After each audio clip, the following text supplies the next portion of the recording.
So here we are with episode 1 of Making Zak the Ripper. So we basically put our heads together and thought, what can we do that's going to be of essentially some use to maybe fellow filmmakers, people who are interested in film, and a wider audience about what it's actually like making an independent feature film at perhaps a slightly higher budget, and what are the challenges, what are the things that you have to consider, and how that kind of process all works. But I think both of us have seen loads of stuff on YouTube and various other platforms about, this is what you need to do to make a movie, this is how you do it. But maybe they've done it and maybe they haven't, but I've not watched anything where someone's actually talked through that process in real time and said, right, okay, we are week 6 of pre-production, this is the challenges we're facing, these are all the things that we've got to now do, and this is how it's all working. So we thought it would be useful to do a real-time podcast about making an independent feature film, and sort of document it essentially for us as a kind of way of talking about what we've been doing, and hopefully it'll help us on our journey, but also as a kind of record and hopefully some help to other filmmakers about the realities, the end part when the film's made and it's all great and it looks fantastic and it's all great, but then what are the realities of kind of getting into the trenches of making an independent feature film. So that's really the idea for the film. I don't know if Warren, if you had any other things to add to that. So you join us, we got 15 weeks till we shoot. So we've been in pre-production now for a good couple of months, I suppose, but we've reached, we're kind of cast. So we thought it'd be a really lovely thing for you to be able to follow us in this last 15 weeks before the big shoot. See what kind of comes from it. And just because obviously we are just living this at the moment. And we hope that it might be of some interest for people to see what it all entails. Yeah, absolutely. And the intention essentially each week to release an episode that will talk around the wider situation of the production, where we're at, but then we'll go into particular themes. We'll talk about casting, we'll talk about financing, we'll talk about location scouting, we'll talk about storyboarding, the tools that you use, cameras, lighting, how all of those elements, because there's a lot of elements, as anyone who's ever attempted to shoot a film, whether it's a short or a feature at any sort of budget level knows, there's a lot of balls that need to be juggled. So we'll go into more detail about all of those individual themes, as well as kind of talking about the production as a whole as it goes forward. And then we'd love to have, if there's any questions, if any filmmakers out there or just audience members that have any questions about that process, and feel free to throw those in, and we'll try and address those as we go. But so that's the intention of what we're trying to do. We'll see how that goes as we go forward. But I think for now, just so people get a sense of kind of who we are, where we've come from, and why we're doing this crazy endeavor. Warren, can you just give us a bit of a sort of background of your filmmaking life journey, etc., what you got into it, what were your inspirations, and just a little bit about yourself, please? Yeah. Oh, blimey. It goes back a long time. So I was doing kind of music and stuff in my early 20s, and then realised that wasn't going to happen, like so many do. And I met a chap called Rick, who I worked with at East Sussex County Council, and he was a filmmaker, and so we were both in our 20s, and we decided to. He was kind of he was making sort of short war films, and we decided to make a feature film with basically a camcorder and a bit of land and a cast, which I'm sure will come to how I met Matt on that. So that was 25, Matt, 25? Yeah, 2000 and 2002 is when we first met. It's so long ago. So that was basically that. Sorry, you were going to say. Yeah, no, I realised before I introduced you, we'd not introduced ourselves in terms of kind of who we are involved in the film. So Warren is the writer and director of Zak the Ripper. So we're getting good at this already, aren't we? Some structure. Warren is the writer-director of Zak the Ripper and the producer, and I'm the co-producer. So we're co-producing the film. I'm the DP on the film. So Warren is the writer and director. So that's why we're talking about it. So I thought I'd just throw that in there before I throw that back to you. So back to 2002. Yes, exactly. Back to my life story. How exciting. So we made that. We made a film called Lived, which was a war film, like shot with a camcorder, incredibly ambitious. And, we had a go at that. And then, I kind of fell in love with it a little bit. And I made the next thing I made was a TV pilot called. There's a reason I just want to. I've actually got a Oh, look at VHS. that! Oh, look, I thought you were just wandering off. Kids, these are VHSs. Oh, show me the cover. Well, look at that. There we go. There it So is. Yeah, proof that there it it is. happened. Yeah, it's real. Yeah, well, there you go. And then amazing. That's amazing. You've got that right to hand. It's almost like you prepared it. I didn't. But as soon as you said it, I was like, it's just there. I must. Yeah, Amazing. there we go. So so then I made like a TV pilot thing called New Haven Port, which was it was around the time of The Office, and it was a sort of mock documentary about a non-league football club down in New Haven, near where I live, and that is where I met Cy Thomas. Again, this is probably 22 years ago, where I met Cy, who is the lead in Zak the Ripper, and we've not worked together since. But he's been in the back of my head for 20 years, Cy, trying to find something I could work with him on, and here we are. So there's a few little connections to that, because the football ground where we shot it is actually about 100 yards from our main location. So it's amazing how it's all kind of come around. So then carried on the football. In between them, I made a film called Cage, which was a one-person, one-location film about a girl who wakes up in a cage in Seattle in a warehouse, starring Lucy Jane Quinlan, who is also turns up in Zak the Ripper. Proof, if any's needed, that I am loyal. Absolutely. A lot of my, when I work with someone, they tend to come back. So that's quite cool. Looking forward to working with Lucy again.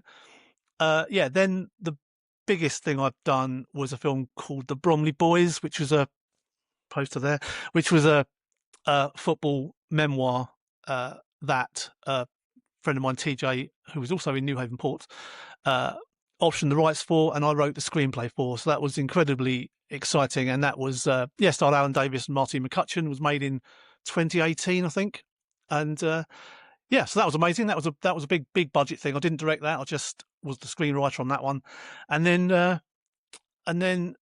couple of features since. I made a film called 6 Years Gone, which was a gritty kind of missing child drama, and then teamed up with Matt to make Fright, which was a homage to 1950s black and white horror. So it's certainly a a mix of stuff that I've done and we've done. And that's kind of led us to here, really. That's been 20 years of my life doing those. So that's kind of brought me to this point here. It's funny looking back at 2002 and just looking at that VHS tape and the progression of technology then to now and the things that we're able to do that we couldn't do then. And obviously I was just I was an actor in your film at that point. So production and sort of all the things that were involved, I didn't really have a clue about, and it was just trying to play that part. And it was great fun because we all got to dress up as American. Well, you didn't because you weren't in it. I didn't, but we all got to dress up as American GIs and play in those uniforms. So really we were a bunch of kids playing. It was amazing. And look, loads of amazing friendships made from that set. And the fact that we're still doing this today is testament to that. There's I've still got really, really good friends that came from that. And again, several of whom crop up throughout my filmmaking life and again in Zak the Ripper. Yeah, absolutely. I think when you're involved in something like that, you do forge good and strong relationships because it's so intense, isn't it? A lot of the time. Well, I think every film set is so intense that you become like a really close, tight-knit family for 2 weeks, 4 weeks, 6 weeks. But it's nice when you come out of it and you sort of remain close with some actors and crew members. I've used the same cast a lot, but also the same crew. I tend to go back to, my composer, my sound guy, my post sound guy. I tend to use the same people over and over because I just think it's once you've found good people, you hang on to them. Absolutely, yeah.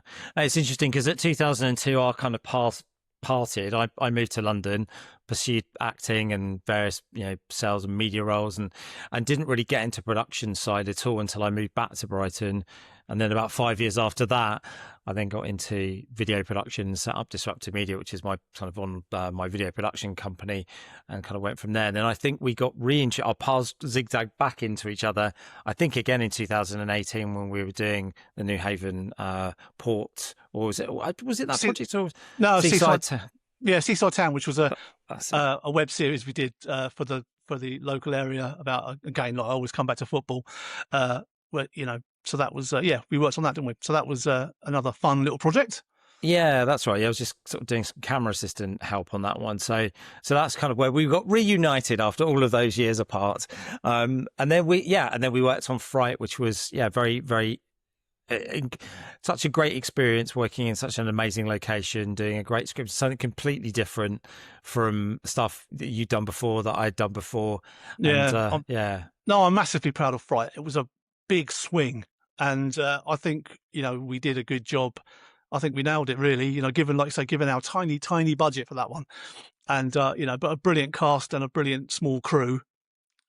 Was I think we did a fantastic job, and one of my proudest, possibly my proudest, of a film I've been is a Fright. I'm really, really yeah. happy with it.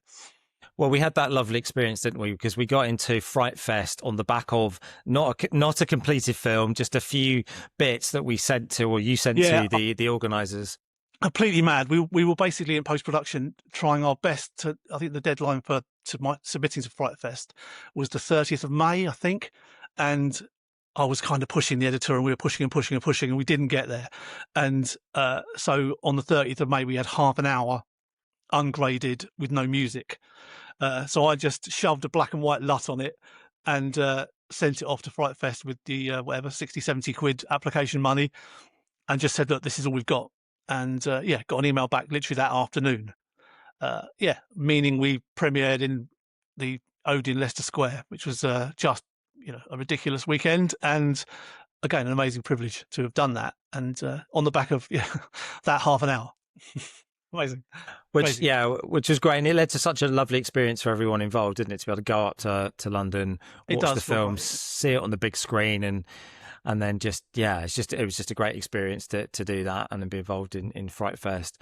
So that kind of brings us up to kind of post that, and then I said to you, because you've got these amazing ideas that are percolating in your head of all sorts of different things, and I'm probably the one going, okay, right, well, what's happening over there now? What are you thinking of? And then let's sort of see what we can do. So that was my kind of next question. Okay, what else have you got thinking of? And then you mentioned the story Zak the Ripper. So do you want to give us a little bit of a sort of history? Because I know you didn't think of it after Fright. It was something that went way back. So where did that start? It's been sort of, I don't know, the idea of, the basic idea was that a fella goes on a date, possibly it was just a date at the time, now a Tinder date, and on the way home, the date gets murdered, and he has taken the back streets home, so has got no alibi. So I initially thought of it as like a kind of BBC 3-part drama. You know what I mean? That kind of like gritty, dark drama about an incredibly unfortunate set of circumstances where it just keeps getting worse and worse, because the initial murder being murder one of a serial killer. And so this fella just gets more and more, but I very much imagined it as being a gritty, dark thing.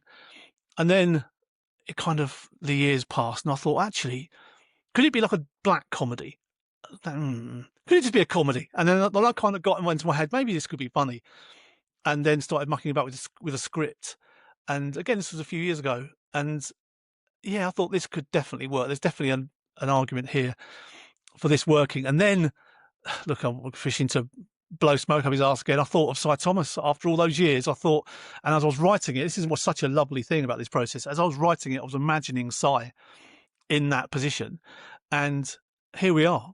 We've now surrounded him with a great cast, and he's still there. And it's really, really exciting to have that. So so it's kind of metamorphosized from this sort of gritty drama idea I had into this slightly knockabout comedy about sort of just a man who becomes the world's most notorious serial killer despite having done nothing wrong, and him trying to solve the crime basically. And that's where we are. So it's kind of, it came to that, and then we chatted, didn't we, about the next project after Fright, and I said, well, I've got this script, and that was, I don't know, a year ago, and here we are. I mean, I remember it well when you first said it, and then you sent me the script, and then I sat down with my partner, and she and I read it, and we just loved it. I'm obviously biased, but I loved it. I thought it was so hilarious, and visually, from a DP's point of view, I could see it. You know how that could be shot, the things that we could do with it, how it could be, creatively executed, and it was just. But mostly putting that aside and just reading it as an audience member first and foremost on that first read through of the script, it was like, this is funny. I love it. It's really, really good. This has got a lot of potential. And as anyone, you hear filmmakers of all levels talking about, you can make a bad film from a good script, but you can't make a good film from a bad script. So I knew that, the foundations of the film, as we talk about it, was that script. And I was like, yeah, this is a great script. So it's ours to screw up, basically. Yeah, exactly. Yeah, because you've done a great job. Well, thank you. And then, yeah, so you're right. So 12 months ago, we were kind of talking about this, and it was just an idea. And then it was, okay, so how do we take it from that script on? I think there was you'd done already a few iterations of it at that point, since done many more. How do we take that script? How do we go out and make money? How do we fundraise? How do we cast it? And it was all just kind of an idea, essentially, wasn't it? It was an ambition to take that and make it into a film. And I think we both had an ambition, because Fright was a fantastic achievement in terms of what we tried to do and what we delivered. But we wanted to do something that perhaps was a bit more mainstream. Fright was perhaps a little bit niche, and this was looking at something a bit more mainstream. So that kind of, for me, ticked that box as a producer hat on rather than a DP. It was like, let's make something that's got a broad appeal that everyone can get into, and that's funny and that's really appealing. And we had lots of different references, didn't we, that we talked about for the films that we loved, going back to the kind of the Zucker brothers, the Airplanes and all the rest of it, the Top Secrets, to, more contemporary films and lots in between. So it just seemed like a great next project to move forward to. I suppose really that kind of draws us almost to a close for this first episode, in the sense of, right, there's the idea. How do you make it happen? And then that's kind of the rest of the journey up to this point. So I think that will be as we continue for the further episodes. But yeah, I think that for today is our first episode to sort of set the scene. I hope that all makes sense to everybody, that who we are. We're both locally based in Brighton and New Haven, local filmmakers. I'm from Brighton, you're from around your neck of the woods, aren't you? So we're both local filmmakers, and it's just really exciting to be able to bring this project to this area and make it and shoot it and work with loads of local artists in all sorts of different capacities. So I hope you can join us as we get more and more stressed leading up to the shoot, because they inevitably will be the case. Yeah, absolutely. It's becoming more and more interesting as we go. But so in episode 2, we're going to be talking about a bit about the financing of the film, and how we kind of went about that, what our initial thoughts were, what we needed to do to create it. So that'll be our next episode. So hopefully that'll shed some light and give some useful information to people about how we decided to approach it. I think both of us will be more than open enough to say that our way is not the definitive way. It's just the way that we took, and I'm sure there's probably much better, much more efficient ways to do it. But I think there's some value in kind of how we approached it, and ultimately we got to the point where we're making the film. So something went right along the line. All right, brilliant, great stuff, Warren. Let's leave it there, and see you all next week. Cheers, guys.